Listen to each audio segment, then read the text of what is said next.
वाहतूक पोलिसांच्या ताफ्यात 43 क्रेन दाखल। मुंबईत रस्त्यावर बंद पडलेली वाहनं हटवण्यासाठी क्रेनचा वापर। मुंबई शहरातील वाहतूक व्यवस्था सुरळीत ठेवण्यासाठी निर्णय।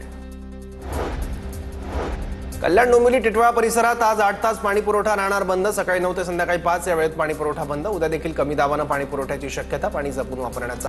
परभणीत गेल्या 3 दिवसात पावसाने उन्हाळी पिकं धोक्यात। वादळी वाऱ्यामुळे केळी पिकं आडवी। भुईमूग हळद आंब्याचंही नुकसान। शेतकऱ्यांचंही नुकसान।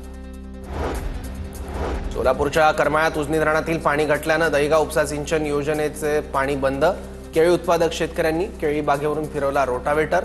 उजनी धरणाचं पाणी वाटप चुकीच्या पद्धतीने झाल्याचा आरोप। वाशिम शहरासह जिल्ह्यात अनेक ठिकाणी रात्री वादळी वाऱ्यासह पावसाची हजेरी। अवकाळीमुळे पारा घटला। जिल्ह्यात पुढील काही दिवस ढगाळ वातावरण आणि पावसाचा अंदाज।